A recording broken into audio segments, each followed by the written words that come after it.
Ahora sí, muy buenos días y mil disculpas por tenerlos esperando a quienes se conectaron y estaban ahí presentes mientras teníamos toda la conversadera, ¿cierto?, de la organización preliminar. Estábamos ahí con unos temas de cambiar algunos panelistas, ¿cierto?, de asistentes a presentadores.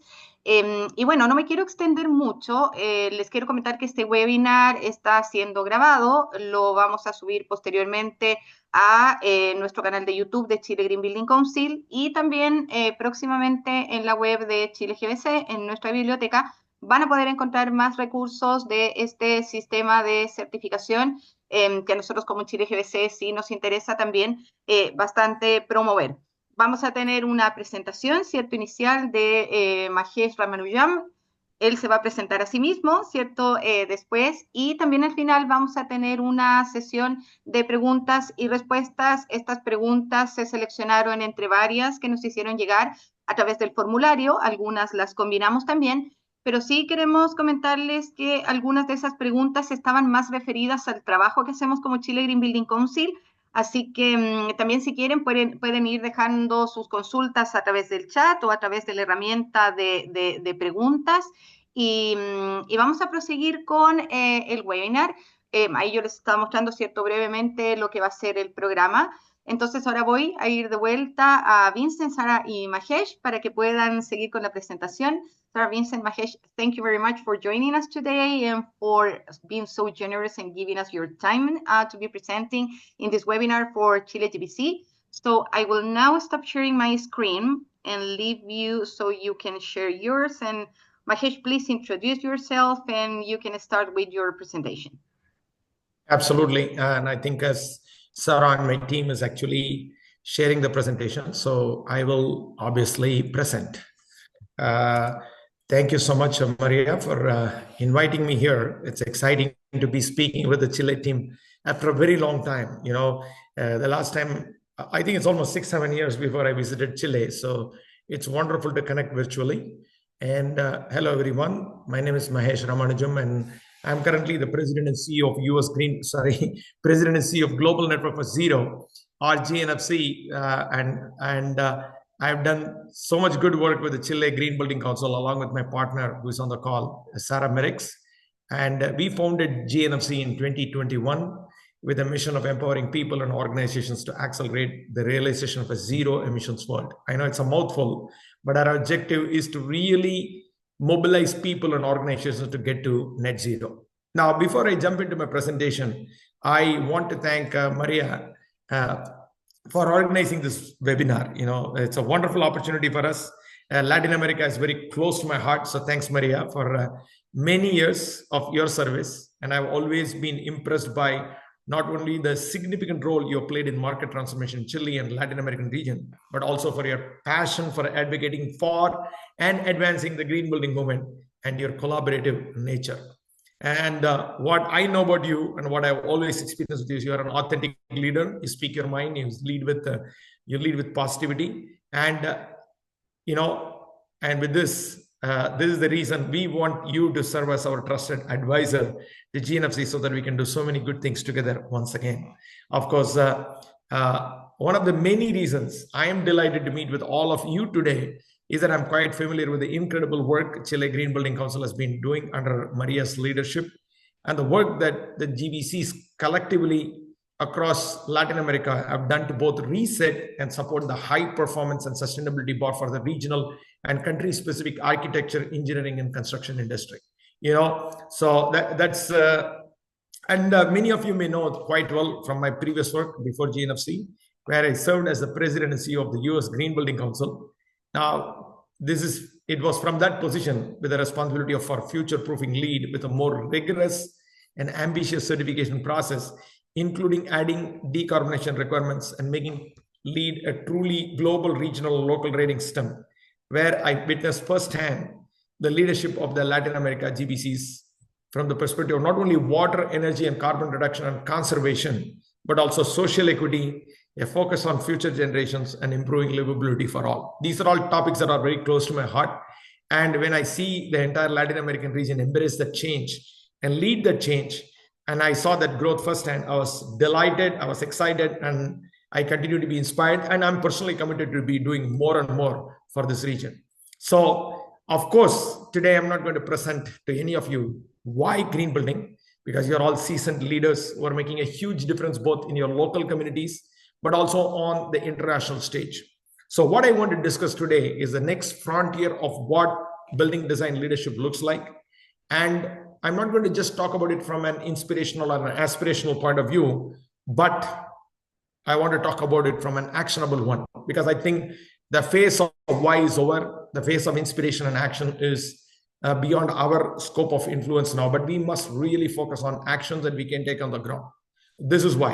First, today only 0.23% of the world buildings are net zero. However, most of these are only net zero energy, barely accounting for scope 1, 2, but totally ignoring scope 3 emissions. In other words, embodied emissions. Then experts project a 29% compound annual growth rate in net zero buildings by 2027. Now that's a huge gap, 0.23% to 29%. How are you going to get there? While this sounds promising, there is still a 70% shortfall in the number of low carbon buildings. And there is a continued and sustained interest in rising investor and tenant demand for low carbon buildings. So if there is demand, how are we going to fulfill that supply? The next frontier is designing, constructing, and retrofitting buildings of all sizes and functions to achieve net zero across scope 1, 2, and 3 emissions. That next frontier is not in the distant future. It is here now, and all of us must be moving with a sense of urgency to understand and embrace it. And I know that we are ready for it. The role that buildings play in emissions is taking center stage around the world, whether it's in Chile, where the 2022 Climate Change Framework Law put in place a roadmap to carbon neutrality by 2050 and decentralized net zero implementation by creating government structures across 17 government ministries, which you are all familiar with, or in the Latin American region at large, where countries such as Costa Rica, Brazil, Colombia, and Mexico have put new targets on decarbonization, or in New York City, which is successfully implementing its groundbreaking sustainability and building performance legislation, Local Law 97, favorably called as LL 97, or in my home country of India, which has placed a global goal of becoming a developed nation by 2047 and is correspondingly leading the way in net zero building progress, or across Europe with the implementation of regulations like EU taxonomy and CSRD. So that's a lot of progress around the world. And so building owners who are not in compliance with these new standards or who are knowingly continuing to pollute the environment are at significant risk, because regulations are coming, penalties are going to come, consequences are going to happen.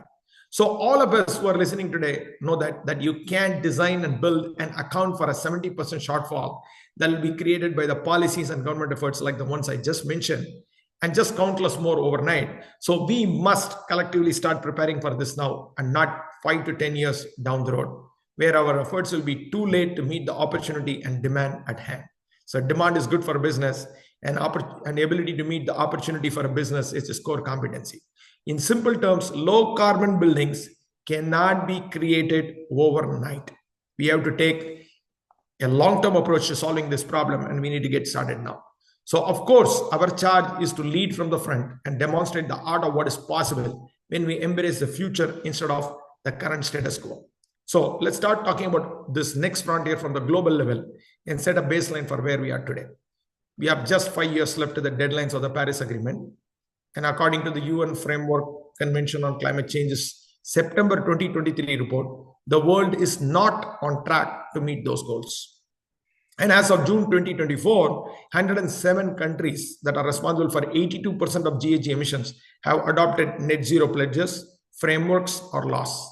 More than 9,000 companies, over 1,000 cities, more than 1,000 educational institutions, and over 600 financial institutions have also joined the race to zero, pledging to take action to halt global emissions by 2050. Many of these net zero pledges are far behind on their timelines. But while the UN report raised some alarm bells, it did say that it remains technically possible to achieve 1.5 degrees Celsius if we take the whole of government approach and utilizing measures that maximize both socioeconomic and environmental co-benefits, international collaboration, and a 6-fold increase in mitigation investment. That's promising. And also it means that we are doing now as a global community has to be much more. Our traditional sustainability practices as they relate to buildings alone are not sufficient. I think I cannot underscore the importance of doing more. Now, while all countries in Latin America are signatories to the Paris Climate Agreement, it won't surprise any of you that certain countries are far ahead of others when it comes to meaningful strategies, policies, and targets to address the region's climate vulnerabilities. Progress and action cannot be painted with a broad brush across the region. So obviously, we have to focus where the strengths lie, and we have to really work on the weakness areas. The good news is that some of the laggards, people who have been lagging, have updated and increased their Paris Agreement goals. For example, Mexico originally aimed to reduce emissions by 22% relative to the baseline by 2030. But in November 2022, it updated its NDC to set a more aggressive target of 35%. That is 13% improvement. Brazil updated its NDC in March 2022 and now aims to reduce the GMC emissions by 37% from 2005 levels in 2025 and by 50% in 2030 before achieving climate neutrality in 2050. That's tremendous progress and tremendous goal setting. Nevertheless, we know that major markets across Latin America have embraced the design, construction, and operation of high-performance green buildings. It is getting mainstream by the day, largely thanks to your leadership who are on this call today for making that happen. And the good news is you are even more well-positioned to lead the next frontier, as Latin America has an advantage over many other regions in accelerating to net zero. You may ask why. Because your fossil fuels only account for around 2/3 of the region's energy mix, considerably lower than the 80% global average. So you're in a good place. And thanks to your 60% share of renewables in electricity generation. So you're much more ahead of the curve because you're already adopting energy mix, a strong energy mix. Of course, hydropower alone accounts for 45% of electricity supply in the region. In Costa Rica and Paraguay, almost all electricity supply is from renewable sources. So now, before we continue, I want to take a minute to recognize Chile's leadership. On June 13, 2022, Chile published its Climate Act, which includes a binding goal of net zero emissions by 2050 at the earliest. With buildings in Chile responsible for almost a quarter of the country's total energy in 2021 and 7% of Chile's total GHG emissions, the building sector is a central part of Chile's cross-sectoral energy efficiency law. The law, which, as you know very well, establishes that residential buildings, public buildings, commercial buildings, and office buildings must have an energy rating to be commercialized, which is a huge leap and a huge improvement. But it's also applicable to construction and real estate companies, as well as housing and urban planning services. So across the board, you have raised the bar. The law also states that companies with high energy consumption must annually report their energy consumption and energy intensity, and introduces an energy management system covering at least 80% of total energy consumption that includes an energy efficiency action plan, goals, and performance indicators. I've always said the following: what gets measured gets done, what gets done gets improved, and what gets improved gets replicated. So I'm very glad that Chile is actually putting a lot of rigor around EMS and monitoring and measurement.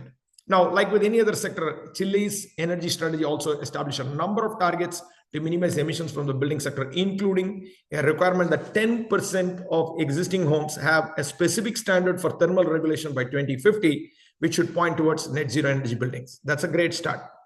That 100% of new public buildings are zero net energy consuming by 2030. That is even a greater start.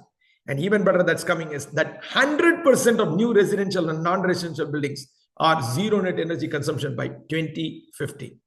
So these are all great targets. And I don't think it's just a Chile story. It's a Latin America benchmark. It's a global benchmark. And if we can deliver this in Chile, there is no doubt we can deliver it across the world.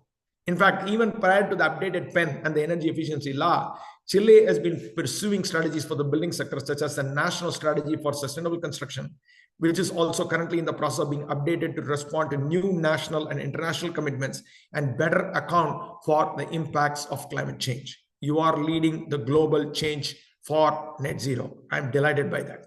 And according to the Climate Action Tracker, Chile and Costa Rica are two countries in the region that are leading the way progress-wise to your NDCs. So congratulations to everybody here today for the role each of you have played here and you're going to play. Now, I'll switch my focus on to GNFC and take a few minutes to tell about why we are here, what we plan to do, and the net zero certification services we plan to offer to our partners, and what our incremental, affordable, and GHG protocol data-backed certification platform can do to enable your project successes. I will also take you through the highlights of what that certification process looks like. As you can see for yourself, we have kept it intuitive and adaptable. And most importantly, we already have a case study from one of the GNFC certified projects in the region. So I am very excited about sharing all of this today. And then I hope that after that, we will have the opportunity to share some thoughts, some ideas, especially about ways that we can work together. So I welcome your feedback on how GNFC can improve its strategy and help you with the pain points you're facing at your companies, in your project, and in your region. And most importantly, how you think GNFC might be able to help, and any ideas on how we can collectively advance to realize a net zero world. Now, a little bit of origin story. We founded ourselves in 2021 on an urgent premise. Sarah and myself have been very, very passionate about realizing a solution for this particular challenge that we are facing today, because humanity is in immediate need of a realigned strategic approach to implementation of net zero solutions, because current approaches have proven that they are not robust or aggressive enough to meet the Paris Agreement targets. And of course, the current decarbonization efforts lack structure and leadership, as well as transparent and trustworthy measurement tools and standards, because we have different starting points. We are doing so much, but we still cannot replicate, measure, and scale. Definitely, there is a lack of resources to hold organizations accountable, both those with good intentions and, of course, those who stray into greenwashing. So we founded GNFC to provide tools and solutions that address the barriers to decarbonization that buildings face. These tools and solutions include our certification offerings, our growing global ecosystem of implementation consultants, and professionals like yourself, and much more, to help clients around the world adopt and certify to net zero standards, and a robust framework of implementers and advocates working to decarbonize those businesses and their assets to meet the Paris Agreement goals. That is what we need. So we are committed to helping every business and entity around the world to accelerate the net zero implementation to become net zero as soon as possible. So after years of market knowledge gained from building owners, developers, architects, facility managers, engineers, projects that have certified to LEED and other leading certification system, we sought to provide a solution that could simplify the process of implementing best-in-class net zero practices. The biggest issue I've noticed are on the planning and implementation side. That's where I think all of us can improve, all of us can contribute, and most importantly, all of us can actually realize scaling of our efforts. This is why, because I'm yet to see a really credible net zero transition plan for buildings and portfolios. And on the implementation side, as I discussed earlier, we are seeing slow progress toward actually transitioning buildings to net zero. Very slow. 0.23% is not a good metric that we can be proud of. So we have to urgently ramp up on the implementation side. One of the key issues to implementation wise and the challenges we face implementation is because we lack ROI data to build the business case for net zero. Everybody needs a business case. Even the most advanced user who believes in the cause of climate change needs that ROI business case. If we can put that kind of data before every project, I don't see why we cannot make the progress we desire. And this is why we founded GNFC to simplify the planning and implementation by providing a certification and a data-backed platform that is hosted on an open, accessible, affordable, and incremental platform, so that net zero certification can truly reflect the actual acceleration of the progress done by projects. As simple as that. So GNFC's net zero certification for buildings provides a framework to demonstrate that new and existing buildings are designed, constructed, and operated to net zero by removing scope 1, 2, and 3 emissions, generating more energy than they consume, saving more water than they use, reducing waste, and positively impacting the physical, mental, and social health of occupants. That is the crux of our mission, and that's what we plan to realize across the board. Now, to that extent, we are offering 4 categories with 3 certifications available under each category. The first category is obviously emissions, where we talk about scope 1, 2, 3, and there we define net zero emissions as a building balancing its total scope 1, 2, and 3 emissions with equivalent emissions removed or offset. The next category is energy, which impacts scope 1 and 2. So technically, if you start with energy, you will end with emissions because you have to just tackle scope 3.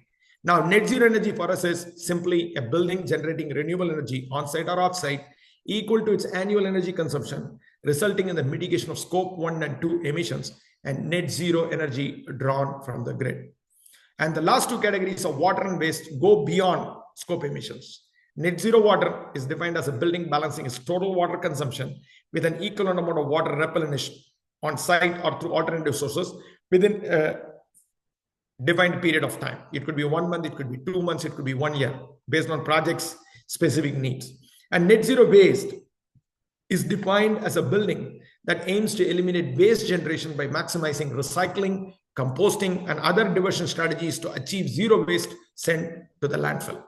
So, of course, we are offering these following certifications for buildings across these 4 categories.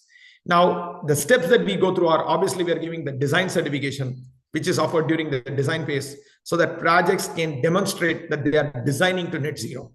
And then we give the construction certification, which is either offered during the construction process or at the end of the construction process for projects to demonstrate that they have translated design into their construction so that they can actually operate that building to net zero. And then last but not the least, this could be applicable to existing buildings or new buildings, because after all buildings are existing buildings when they're commissioned. A net zero operation certification, which is offered to new and existing buildings that have become operational and have achieved net zero, which means that they have to demonstrate through their operational data that they are mitigating scope 1, scope 2, and scope 3 emissions to be zero. So obviously there are opportunities for existing buildings to assess their impact, establish a net zero plan, and implement the plan should they not come through the journey of design and construction. Now, to briefly sum it up a little bit, what makes us unique? This is a question that I'm often asked. And it's simple as that. Our methodology is GHG protocol. 9 out of 10 Fortune 500 companies are already using the GHG protocol to report to GDP. It is widely used and reliable analytical methodology to measure scope 1, 2, and 3 emissions. Of course, we are hosting our certification on a data-backed platform that uses GHG protocol, uses an incremental process, and we help clients to walk through the assessing and calculating a building's emissions, help create a plan, and implementing strategies in the plan to achieve certification with various opportunities for recognition via certificates along the way. For example, if a project has gotten certified, has completed 40% towards its net zero goal, that it can come to us and say, hey, I've completed 40% of my progress against my plan. Could you please do an independent review and give us a recognition that we have hit that 40% milestone? We are able to offer that. So you don't need to wait from your initial assessment stage to all the way to getting to net zero, because that could take 5 years for some building, that could take 10 years for some building, that could take for some buildings 15 years based on where they are. But our goal is to demonstrate that they're making progress towards net zero because they are already gotten started on net zero. They have a robust plan and they're executing their vision towards it. Now, of course, one of the things that we took into careful consideration was we didn't want to become rating system centric. We became rating system agnostic because our goal is simple as that. We want to meet people where they are. That is why we don't have any prerequisites. We allow any buildings to start. In a very funny way, I say that we operate between 0 to 0. If you are a building that has never done certification or never gone through the journey, our solution works for you. And if you're a building that has done already LEED Platinum or ILFI, PETALS, or the BREEAM Platinum, whatever it is, then you have to close the gap. So we get you to 0. So we sit between 0 to 0 spectrum because our solution is so simple, grounded on the GHG protocol, is analytical, is data-driven, and it actually reflects the progress you are making on the project through the data that you present to us. As simple as that again. Now, our certification, we are very proud to say that within short duration, we are recognized by GRES. Our full certification is recognized in its reporting process. And our certification clearly dovetails into the SBTA targets and the requirements that has been placed. So clearly, we are already aligned with international ESG regulatory compliances and green building regulations.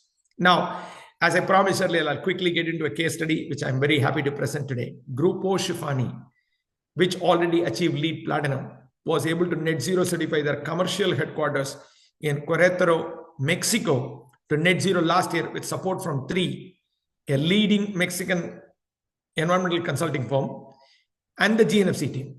Now, for those of you who are not familiar with the Grupo Schifani, they are a pioneering construction company with a portfolio of 8.2 million square meters and 300 projects for 160 clients. That's a large portfolio, a lot of good progress. So during the period October 1, 2022 to September 30, 2023, which is basically a year, Grupo Schifani conducted their GHG emissions assessment. So our process starts with an assessment. And what we mean by assessment is that they knew what their scope 1 and scope 2 and scope 3 emissions were. So obviously knowing scope 1 and scope 2 would be the easiest to eliminate. Their assessment helped them to acknowledge their baseline and exactly where they needed to go with their reduction strategies. Reduce your scope 1 and 2. The assessment revealed that scope 1 challenges in stationary combustion, scope 2 hurdles in purchased energy, and an uphill battle in scope 3 with emissions for management of company vehicles, employee commutes, and air travel for those coming to and from the headquarters.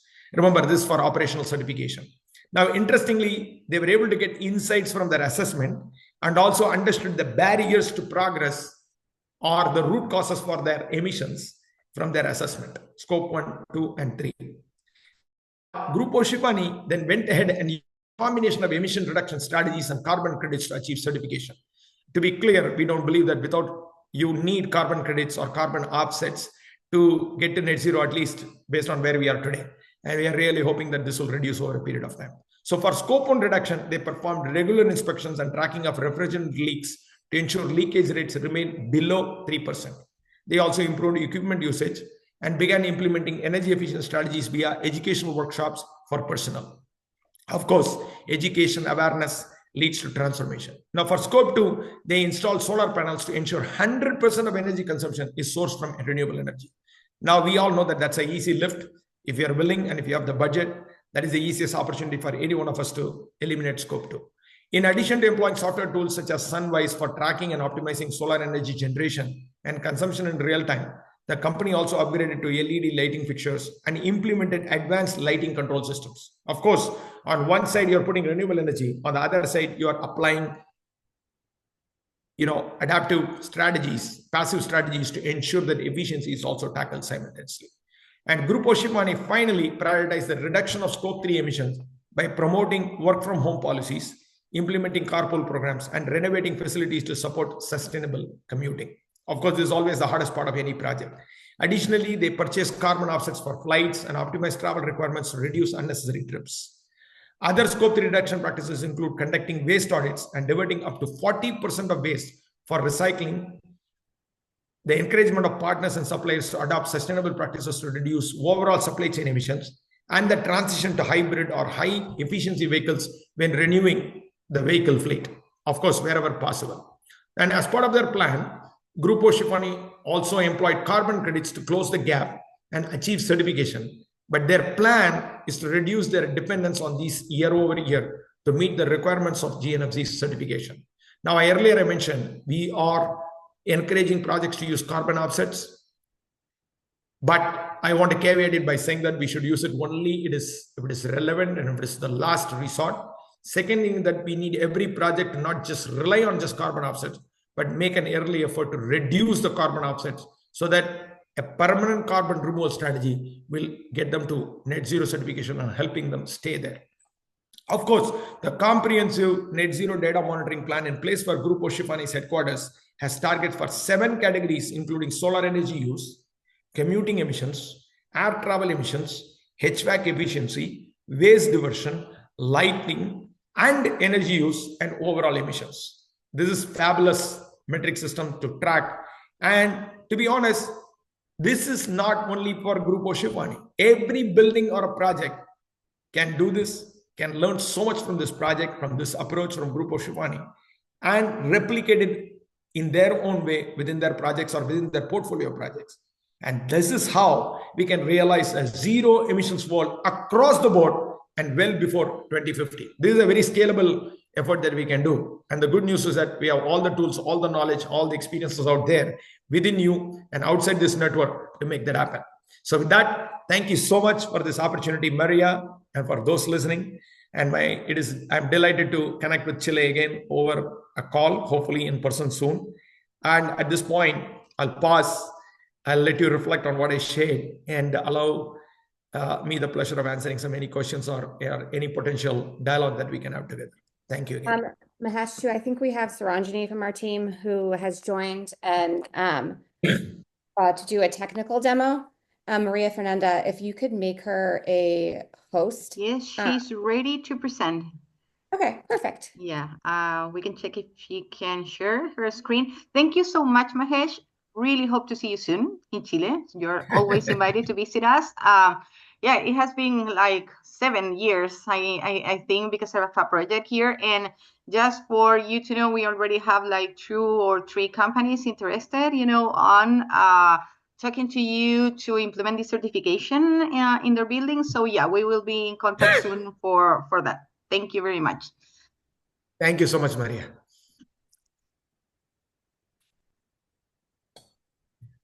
So I think, Sriranjani, I will let you lead the demo, and then I will obviously chime in when needed. Yes, then by the end, we will have some questions and answers. As I mentioned to Sarah, we gathered some of the questions that we got from the registration form. So we are going to be asking you about some doubts that the attendants have. So, expecting that you can solve all this information. Just before you start sharing a screen, I want to mention to Jose Solano, who is connected, that is the building that is certified, not the organization. We promote, the certification for organizations like the B certification system and other schemes, but this is a certification for new and existing buildings, but we are going to go deeper into that during the demo. Thank you so much. Let me go ahead and share my screen, and we can take it from there.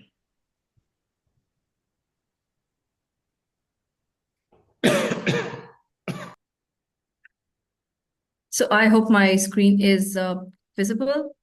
And so this is the interface where you can log into a platform. If you are a first-time user, you can go ahead and sign up. It's a very simple sign-up process. I'm going to be going ahead and signing in here. And what you see here on my screen is a whole list of projects that I have already been working on. But if you are a first-time user, this is what you would see. You would see this particular interface, which would ask you what is the net zero certification that you would like to pursue. And as you're aware, we launched for the existing building sector a little more than a year ago. And for ACE of the demo today, I'm going to be walking you through 2 different projects for which there's already some data available.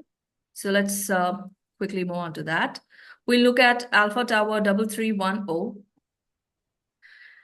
So this is the overview tab, which is basically where you have complete control of the project for submission. We will come back to this in a while. We'll start with the basic info. And as the name suggests, this is where you provide all the basic information about the project. You can tell us what is the building title. You can let us know the occupancy category of the building, the target certification area. You can geolocate your project and a lot more. All of this is very simple. What's interesting here, however, is this particular question that asks if this building is a part of. So let's say if this building is not a standalone and it's part of a larger portfolio, let's say it's an asset that belongs to a larger portfolio, you have the opportunity to tag this particular asset to the larger portfolio. And that is what I've done here. You can see I've tagged it to the portfolio called the Alpha Office Towers Global. You can then go on to tell us if you'd like to keep the data confidential and upload some photographs and videos of the project as well. The next part is the team info, which is where you onboard all of the team that's going to be helping in the decarbonization journey. And this could be everybody right from the client, the HVAC consultant, the MEP consultant, architect, and anybody and everybody who's going to be a part of the decarbonization journey. The next tab is the assessment. And this is the most critical part of the net zero certification. As you are aware, our net zero certification is based on the GHG protocol, which classifies the operational emissions under scope 1, 2, and 3, which are the direct and indirect emissions associated with the operations of the project. And you typically start with the by mentioning the reporting period, which could ideally be 12 consecutive months. You have the possibility to report for multiple years. So here for this project, you can see that there are 5 years of data that's been provided. You also have the flexibility to choose your own baseline. And moving on to the assessment, let's look at scope 1. Under scope 1, you would see that there are 3 questions. We're looking at the first question, which is on fuel consumption, which is basically your stationary combustions. And then you've got a question on refrigerant fugitives, and finally on mobile combustions. So let's start with the first question, which is on the stationary combustions. So you would be starting with an empty row. Clicking under fuels, you will see that there's a whole drop-down list of fuels on our database. This includes the solid fuels, liquid fuels, gaseous, and a lot more. So I'm going to be going ahead and picking one particular fuel. Let's do just that. And you would see that there is an emission factor that pops up from our database. And all that you'll now be required to enter is the consumption. And there you have the total emissions computed immediately.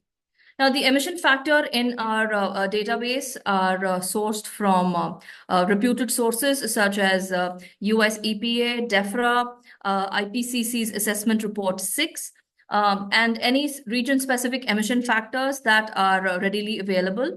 However, let's say for your project, if you have a more market-specific emission factor, you have the flexibility to go ahead and edit the emission factor here.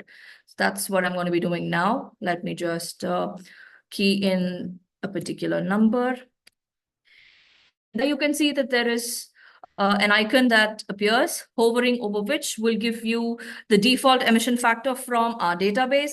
And you can always compare it with the more market-specific emission factor that you have now entered. Now, this is how all of the calculations work. We can look at one more. And let's look at the refrigerant fugitives. So again, you would be starting with an empty. Clicking under the type of refrigerants, you have a whole drop-down list. You can go ahead and pick one. The emission factor appears. You can enter the consumption. And there you have the total emissions computed immediately. This is scope 1. And let's look at scope 2. So scope 2 is where you report the emissions associated with the energy consumption of the building. You can report the non-renewable electricity from the grid. If there is any district heating or district cooling that has been consumed, that can get accounted for as well under scope 2. Similarly, if you have renewable energy that's being generated on site, that gets accounted for right here. And if you have any specific renewable energy that you've sourced from an off-site source, you can report that as well. Now, the next is scope 3, which is a lot more interesting. You have 14 different categories under which you have the possibility to capture emissions associated with the operations of the project. And so here you can see that for this particular project, there's some data available on the water consumed, some data on the amount of waste that's been sent to the landfill. And you would also find some data on waste that's been incinerated. So here you see that it showcases what is the waste that has been incinerated as well. So there are 14 different categories for which you can capture data for. Now, at the end of this, you will see that a summary of your scope emissions appears, which is basically a summation of your scope 1, 2, and 3. This gives you the total emissions of the building. And then, of course, you can tell us if there is a more if there are any best practices or standards that you wish to implement in your project, and also provide all the documents that would help substantiate the data that you have provided for the assessment. The next tab is the net zero plan. So what we've done now is we've completed the assessment. We know the emissions of the particular project. We've set a baseline for it. And the next step is to now strategize a decarbonization plan to get the project to net zero. So your net zero plan is basically a narrative document that will talk about all of the decarbonization strategies that you're going to be implementing, the timeline by which you want to get the project to net zero. And you'll also mention if you are going to be purchasing any carbon offsets to perhaps address the residual emissions. So all of this gets put together and you can submit the same right here under the Net Zero Plan tab. The next is carbon offset. And this is where you can come back and report the purchase of any carbon offsets that has occurred. You can tell us what was the planned purchase of carbon offsets. Then you can go on to tell us if there was an actual purchase, what was the actual purchase of these carbon offsets. And of course, a cumulative of the actual purchase is taken into account for the final calculation. The next tab is net zero milestones. So you've completed your assessment, you've strategized your plan, and you've also started implementing it. And once you've started implementation, there is definitely going to be a certain amount of reduction that happens in these emissions. You can come back and report this reduction in emissions right here under the Net Zero Milestone tab. So you tell us what was your planned reduction, what was the actual reduction that has occurred after the implementation, and of course, the cumulative of the actual reduction gets accounted for.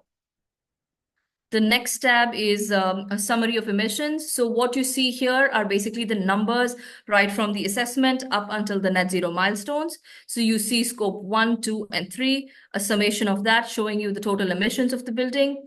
And if there have been any carbon offset purchases, that gets accounted for. If there have been any carbon removal strategies that have been implemented, that gets accounted for as well. And the final number is now the total emissions that the project now has to avoid to get to net zero. This summary of emissions can be downloaded as a spreadsheet or a PDF and shared within your team. It's also readily available as a link that can be copy-pasted. The final tab here is project files, where all the documents that you are uploading right from the basic info gets centrally stored here for easy access. Now that we've gone through all of this, let's go back to the overview tab. And as you can see, I've already mentioned that we've completed the building information. I've said we've completed the team information. And what I'm now going to be doing is I'm going to be submitting the project for a review. So the minute I say submit for review and I say next, the payment gateway would open and you can submit your project for an independent third-party validation. What I'm going to show you next is a project that's already gone through this validation and achieved 2 certificates, namely the assessment and the net zero plan. So let's look at that. So this is a different project. As you can see, this is Alpha Office 1110. And at the overview tab, you can see that the project, as I mentioned, has achieved the assessment certificate and the net zero plan certificate. So what happens is when you submit the project for a review, there's an independent third-party validator who's brought on board, and there's a very transparent interaction that will happen that can happen between the project team and the reviewer, which gets recorded right here under the comments. And you can see that there have been exchange of some queries, exchange of some documents. And once the queries have been clarified, the project gets recommended by the third-party reviewer for a certificate. And at which point GNFZ approves this certificate and it's made readily available right here at the overview tab. That brings me to the end of my demo. We'd be happy to answer any questions that you might have.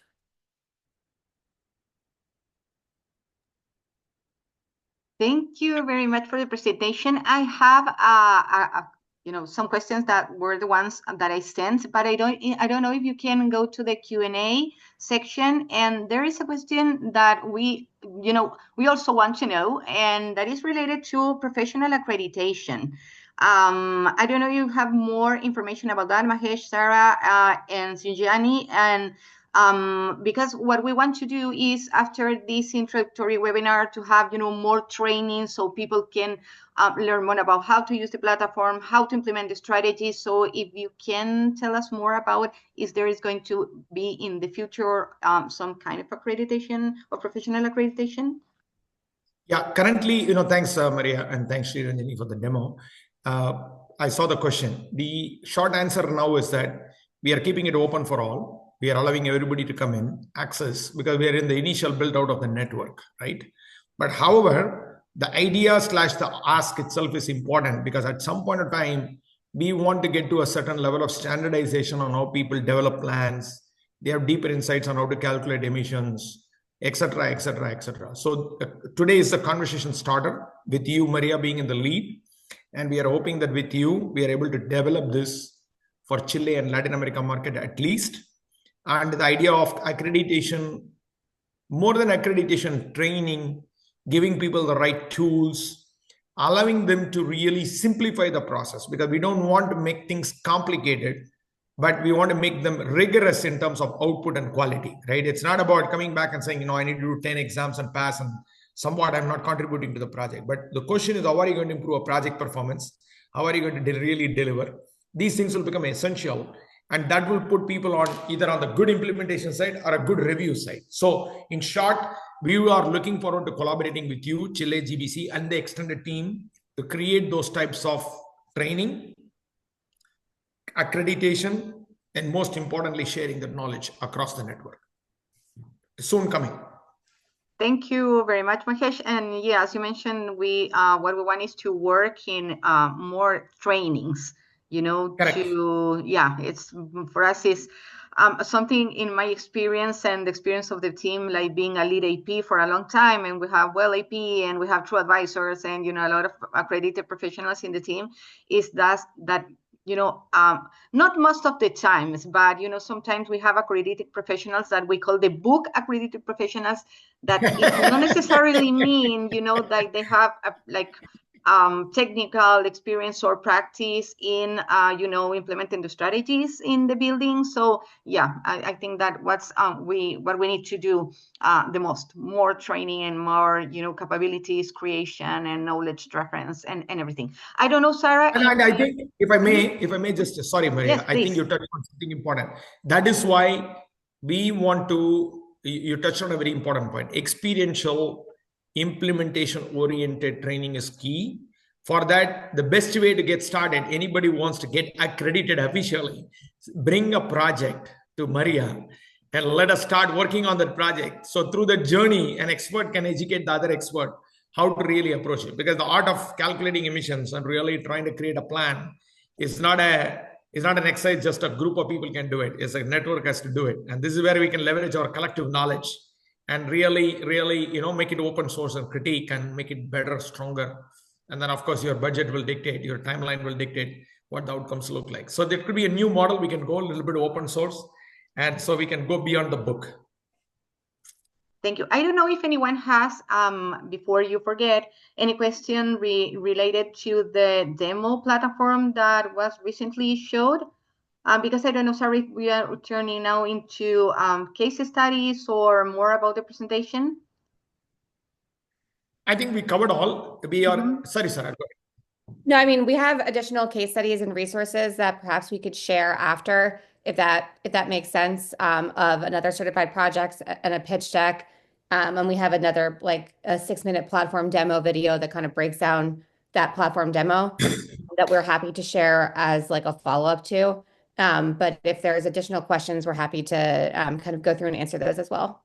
Yes, we have some questions that, as I mentioned at the beginning of the webinar, that we gathered from the registration form. We asked, to all the professionals that were registering to put some questions if they had, questions. And yeah, what we did is, besides the one related to the professional accreditation, we selected 4 for you to answer, to the public.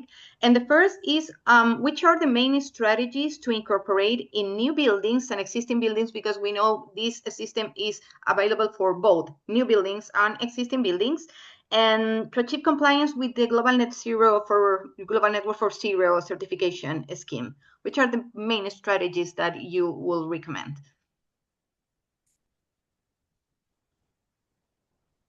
And I think Maria, the most important thing that I would say start there is that we always start with efficiency. You know that very well. It always starts with efficiency. So passive design strategies are paramount. and we have to implement the best practices that are prevalent across the board. That's the first step always, efficiency first. Second is that renewable energy is obviously the second lowest hanging fruit. Third is that we have to really look for innovation opportunities. So when I look at it in that order, those will be my 3-step process for really tackling a good plan. That's where I would start in my plan. Thank you And then I very wanted much. to add too that I put it in the chat, we have a fairly lengthy document that outlines some of the leading energy efficiency strategies that existing buildings can implement in order to kind of improve their efficiency. And it outlines it over building envelope, HVAC systems, lighting, water efficiency, landscape, pumps and motors, plug loads, waste management, renewable energy supplementation, and then whole building. And it also includes kind of case studies, examples as well. Thank you very much. I'm coming with the second question, and it's a very interesting question. This is after a building is certified, it can be a new building or an existing building. There's some type of verification that is carried out over time, to verify that this specific asset still complies with the certification. And what type of buildings do you recommend mostly to use Global Network for CEREC?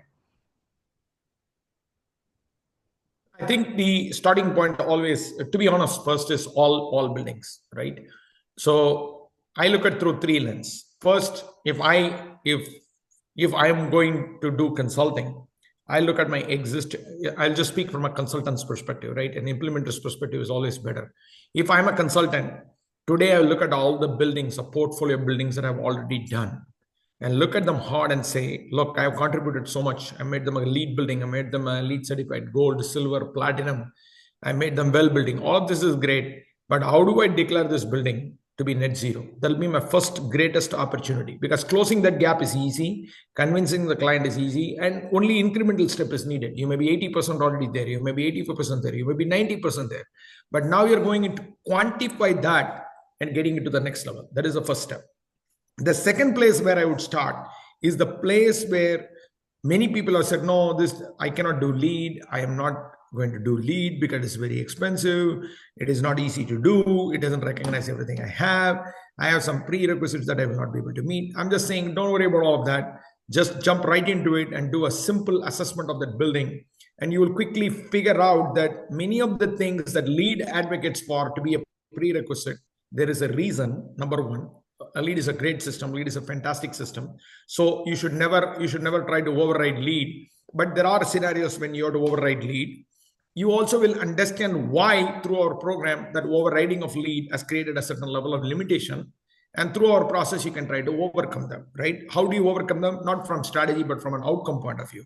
Not from strategy, but evolving your plan, or actually coming back and saying, over a period of time, this is the gap that I have to deal with. Maybe I have to plug in an offset for it. So that is the second opportunity that we would start in the order of preference. And last but not least, then I will go to projects I truly believe that they are performing, underperforming. For example, I'll give you an example. In 2019, myself and Sarah did an analysis. There are 7.7 million existing buildings in the United States. Out of that, let's take 10% of the buildings are barely scoring an Energy Star score of 10. And we said, why would we keep asking the buildings around the world that have done platinum, beyond platinum, to go to zero, when there are 10% of buildings that are not doing even the basic things that everybody should be doing, which is efficiency. You can actually move that Energy Star score from 10 to 20 without a lot of effort and a lot of money. And in fact, you should be doing it already, because otherwise you are going to be really in trouble in the next 5 to 10 years. Be it going to be a carbon tax or a compliance issue or a regulatory reporting like Chile law, the climate law that will come back and actually get behind you and say like you're out of compliance. And you may have to do a lot of hard work to overcome those. So those types of scenarios, when they exist, help those buildings get from 10 to 11, 11 to 12, 12 to 13, 13 to 14, one score at a time, so that they can see that they are significantly behind. This will be my 3 opportunities to start. Now, from a sector point of view, what are those sectors? Hospitality sector works excellently well, because they always have been an underperformer with LEED. Hospitals are an excellent starting point. multi-family homes, not single-family homes. Single-family homes, there are opportunities, but I think mostly you look at multi-family homes because they are almost like a commercial building that can do it. And fourth is very, very clearly sectors, warehouse distribution centers, logistics centers, and where you really have struggled to make a business case about why do I need to make this building net zero. Those are opportunities. And last but not the least, whenever there is a portfolio, jump into it, because there will always be a good building in a portfolio and there will be really a bad building in a portfolio. If you can make a bad building a little bit better, and if you can make a good building a greater building, that's an easy lift. And that's something that will replicate across the portfolio and that'll make you win much more. And we'll get the scaling effect and the network effect that we all are looking for. That would be my kind of my prescription, if I may, to present a roadmap of how you actually tackle these buildings. Mahesh and Tim, about the verification is something that maybe talking about existing buildings, something that we will agree is that you should check on an annual basis, like how your building is performing. It's more like you can, do a visit or anything. If you have a new building, well, what we expect is that you evaluate this new building when it becomes an existing building, at least, after 12 months of operation. So I don't know if you agree with that. What will be your recommendations on that? Well, absolutely. You remember that even while at US Green Building Council, we came up with the concept of ARC. The whole idea of ARC was continuous performance, right? There is nothing that there is in this world that we live. We cannot just simply sit there and say like everything goes on autopilot, right? You are checking your bank balance, you are checking your investment statements, you are doing budget at home, you are reporting financials on your company. And why would you not track the biggest asset and biggest investment and see whether it's performing or not, or is going in the right direction or not? Particularly when people have done the great job of getting to net zero or getting in the journey of net zero. If you don't do an annual verification, whether we do validation, whether we do certification or not, keep that aside for a minute. But if I'm an asset owner, why would I not review whether my investments are already working and what more investments I have to do to be competitive, either for rental or for my commercial needs and future investments and sale of my property, right? So nobody wants to degrade their assets. So I absolutely agree with you. A verification validation mechanism, or at least a monitoring mechanism, is needed for each project. And that's why we made our platform very, very clear, like an accounting system. If you see the interface, it was like Excel. We didn't make it any complicated. I told our team, don't make it complicated. We want an Excel. Second, we want a time period. And those time periods always give businesses clear goals, clear measurements, and be able to evaluate and say like, oh, by the way, last year I did this. This year, what is the change? What did change in my business? That's why I'm saying an increased emission. If the business has grown and you have increased emissions, that's good news, but you have to tackle it. But if your business is not performing, but your emissions is going up, that's really bad news for you, because that is double jeopardy. Or third is that you are able to clearly articulate to anybody in the world saying, look, I'm a great building and I'm running a great business because my numbers are out there and I monitor it every day and I present it to the world. So I think you bring up a very excellent point about certifications should also be verification. And if it is not annual, you do it every 2 years, you do it every 18 months. You choose your frequency, but you must measure, monitor, and verify. Yes, thank you. Mahesh, I have, before we move to the questions well, they're not in the chat box, they are in the section, of Q&A. I have two more questions that from the registration form. And the first is, I know you mentioned this related to GRESB and science-based targets, but is there any direct link or recognition in, this scheme with ESG reporting systems? If you can, mention again what you mentioned at the beginning of your presentation. Correct. Today, we have a linkage, direct linkage and recognition from GRESB. We are very, very glad and we are very excited that GRESB has understood the work that we are doing. Obviously, they have recognized our full certification. So if you become net zero certified in our program, obviously you will get credit and you'll get recognition. Now, we are trying to also ask for partial recognition because it's a journey. Net zero is not overnight going to happen. So unfortunately, we couldn't get to their window in time. So this year we are hoping to work with GRESB and really introduce them to this milestone-based or partial certification, depending upon how we frame it, number one. So we are very delighted that we are aligned with the ESG framework for real estate, which is GRESB, which is the de facto benchmark. Now, however, for the rest of the other things, other ESG rating system, we are working on aligning. We have already done the soft aligning. Now we need to do the hard aligning. What I mean by that is that get recognition from these programs so that these programs symbiotically work the role that emissions play in the E so that S and G can be taken care of. So that's something that we'll be working throughout this year. If you have suggestions, if you have ability to influence, if you have the ability to support it, if you have the ability to educate it or point us in the right direction, we are happy to collaborate and realize this larger goal for the movement. Then the third part is that SBTI. If you look at SBTI, a lot of people have done targets. And when you really look at SBTI today, and I think they're going to revise their process significantly, there is a significant amount of work needs to be done from setting targets to realizing the targets on the ground, and then actually helping, reporting, communicating back. This is something that we plan to take up with SBTI and hope to be this one of the key implementation mechanisms that are recognized by SBTI on how one should get to targets. That is something that we'll be working out throughout this year. Again, if anybody could help, anybody could contribute and support, we will take their help and we can share that effort with everybody else to make this a success story. So we are in the infancy here, but we believe that naturally, because of our grounded GHG protocol philosophy, we are already aligned with CDP, SBTI, be it LEED, be it ILFI, be it so many rating systems and so many frameworks and so many systems out there. And that should naturally align us, but we're also making conscious effort to get recognized so that projects can also get the other side of the benefit.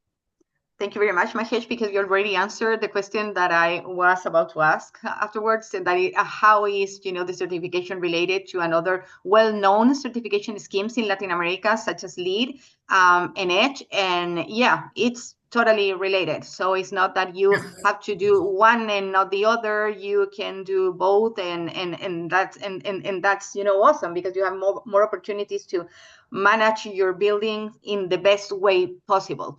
So I just wanted to mention before we answer the questions that we have in the platform, is that we as Chile GBC are huge promoters or GRESP in Latin America. So in fact, in case the attendants don't know this, but most of the GRESP projects are in Mexico, Brazil, in Chile. And in fact, the building that has the highest score in all the Americas is located in Chile. So that's a very... Yeah, that's very good news. So yeah, in fact, the event that we are going to carry on in March is going to happen in this specific building. So yeah, it is. If you want to know more about GRESP and the relationship of this benchmarking and divulgation scheme, you can write directly to Chile GBC to know how to participate and to be part, of this ESG platform. So, Sarah and Mahesh, I don't know if you can read the questions that we have in the chat box. So, if you can answer the question of Irma, who is asking about the database. I can. I will. Sarah, you want to answer, or should I answer? I'm happy to start with what database is this tool used for carbon calculation. So we use the GHG protocol as our default methodology for calculating emissions. And then we also have local emissions factor sources that are built into the platform that are specific to every single country. And that's kind of what goes into calculating it. We can share after this as well a breakdown of how we're calculating Scope 3 emissions. It includes 15 different categories, but we can share all of that in the comprehensive list of resources that we send over. Yeah, and for existing buildings, it's operational. But what happens is that when a building goes through a deep retrofit, embedded emissions and embedded carbons will come into play. The plan will reflect that. So currently, the Scope 3 emissions, when you look at simply pure operations, it will only include the operational emissions. But if there is a deep retrofit, it will include embodied emissions. And we are currently working on enhancing the platform to make it obvious. So to your question, Irma, it is both. It's not either or, but it depends on the project and then the project's journey. Now, when we do the new construction, which we'll be presenting shortly in the near future, which I already did, but we'll do another session with Maria to go deep dive into the new construction. Their embodied emissions is naturally, embodied carbon is naturally part of the play, because in design, you have to design to reduce embodied carbon. In construction, you obviously need to eliminate embodied carbon. And in operations, you should not have embodied carbon because you built it to be a net zero building. So that's the journey in which you will come from a new construction point of view. But for an existing building, you always start with the operations. You start looking at base, you start looking at the third-party emissions, and then you will go back and say, okay, if I'm going to do a deep retrofit, what does it mean to my embodied carbon? And our obvious answer will be is reduce it, reduce it, reduce it. One simple math we follow is reduce, and reduction is the best action you can take in any process. So reduction and reduce is the basic act we have to continuously perform. On the next question, on the minimum requirement for floor surface size, there is no minimum requirement. We recently certified a 200 square meter office space for a kind of leading consulting firm, and they are now taking, they have clients in 16 different countries, and they're taking their clients through the process now as well, and they all have kind of varying space size and needs. Thank you very much, Sarah. And we have a third question about, if they can certify 2 different buildings. I don't know if you can see that. Yes, the short answer is yes. In fact, earlier somebody also asked about an organization. Interestingly, when we left the US Green Building Council, as you know very well, Maria, that I always loved the idea of buildings being connected to cities and communities. And once you put a city and community, an organization comes naturally into play. Now, when you start ESG, immediately an organization comes into play. So our interest has always lied in, can we use buildings to influence the larger industry to drive transformation, right? So in that case, the short answer is an asset should be certified, and so should the organization that owns the asset. Now, if it's a real estate company, the only asset they will have is buildings or probably lands. But if it is an organization, if it's a manufacturing facility, they will obviously have a process, they will have a fleet, they will have a building, they will have a product, goes on and on. So our goal is to create the nexus between an organization and an asset and certify them across the board, because decarbonization cannot happen in silos. So short answer to your question is we will do both. We are working on it. We have a model that works independently, but those are connected. And we are happy to talk to you. And if you have an example, bring it to us. We can collaborate on that and make it a great case study for people to follow. Thank you very much, Mahesh. I don't know if, I think that we don't have, sorry, by accident, I just closed the question and I was supposed to do another thing. I think there was one more question, Mahesh, and it was on, if you have an industrial project, can you certify both the building and the processes? That's what I answered. I answered yeah. Okay. I said, we will, the idea is that don't restrict your imagination. Give us the challenge of certifying anything you want and we'll certify it, because our goal is to decarbonize and we are certifying decarbonization. And that's, I guess to go into that, that's a big reason of why we chose GHG protocol as our default methodology, because it's applicable beyond just buildings.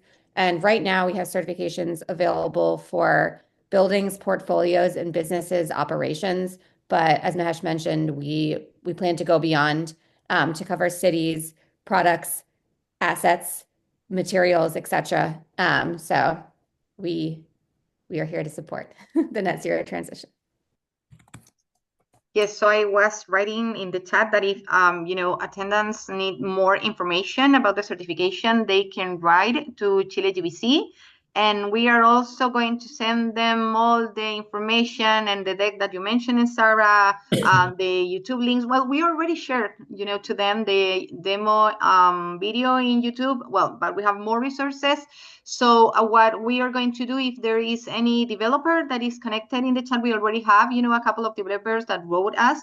And we are going to put them in contact with you and to see how can we, help them in this path of this part of net zero for buildings, both new and existing.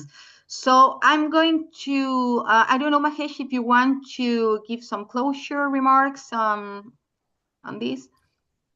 No, I just I think there was a question on fees, so we will try to share the fee structure as well. But we are looking for early adopters. We're looking for people to become the case study. So we are happy to work through Chile GBC to help any projects and really make it economically beneficial to everybody, right? So please be in touch with Maria, and then we'll make that happen for you. So I wanted to answer that question first, Maria. There was the last question on the chat. And having said that, what I wanted to say to you, Maria, and to the extended Chile friends here is that I think the work that we are doing here today and the conversation we are here today has got the potential not only to save lives, but change lives.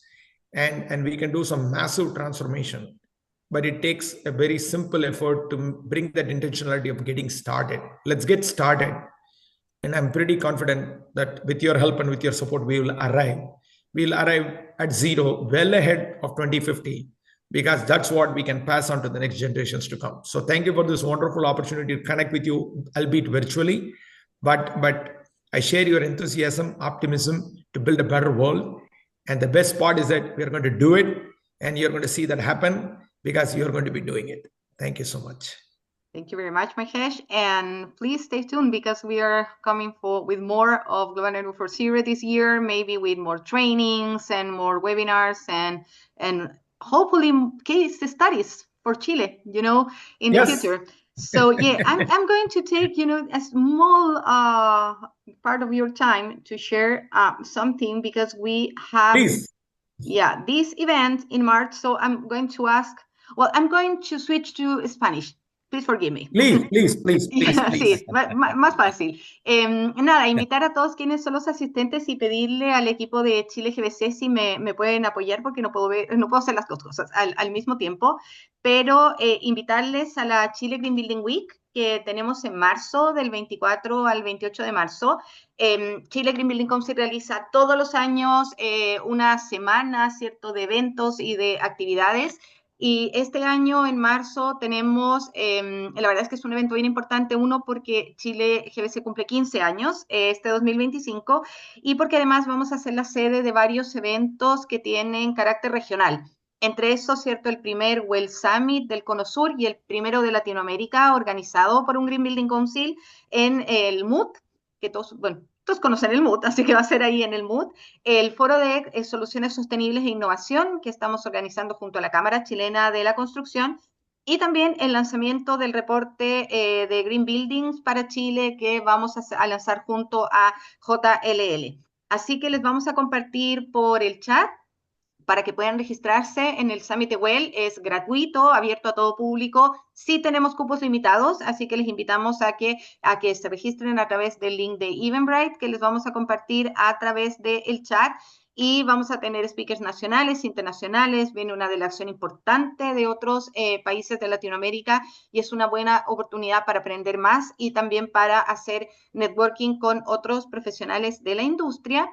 Y también tenemos que les vamos a compartir también el enlace por el chat, el primer curso de Envision que se va a realizar en Chile. Es un curso presencial. Envision es un sistema de certificación para infraestructura civil, no para proyectos que sean habitables, ya entiéndase como lo que acabamos de ver ahora o como otros sistemas como LEED, sino que esto está mucho más enfocado en lo que es infraestructura civil, que es no habitable y sobre todo en la posición que está Chile, ¿cierto?, en materia de infraestructura a nivel regional. Ya acá hay un trabajo previo que hizo el MOB, ¿cierto?, con Envision, así que de todas maneras les invitamos también a que puedan chequear la información y registrarse en las distintas actividades y que estén atentas a las redes sociales. No sé, Gaby, Yubi, si pueden poner el enlace en el chat del evento de Well y para el registro y más información del evento de Envision para cerrar.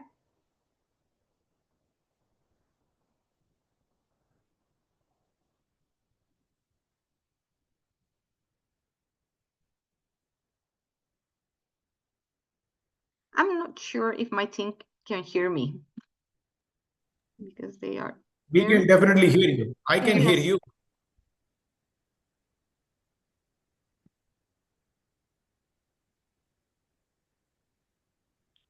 Well, anyway, I don't want to take more of your time. So yeah, I was, chatting to them, so they have to share the information, but I'm not sure if Yubi and Gabi can. And we are going to send all the information through email to the attendants, with information of Global Network for Zero and the events of the Chile Green Building Week. And I want to thank you, Vincent, Sarah, Mahesh, and I don't know how to pronounce the name, Sanjani? Saranjani. Ranjani, Yeah. so sorry. Yeah, Spanish speaker. No So worries, sorry, no worries. Sanjani. No worries at all. Yeah. So sorry. But in my defense, so many times, people pronounce also my name different. The good news is whenever you call Sri Ranjani, all you have to remember is that her name is tied to prosperity. That's all. Every time you say her name, even in a messed up way, you're going to get some wealth. That's the idea. Just remember it. That's all. Yeah, but thank you very much for your generosity and for being here, and see you soon, guys, because we are going to have more of these presentations and trainings. Thank you Thanks so to much. everyone. Thank you for your support. Have a Thank great you. day. Thank you. Take care. Thank you.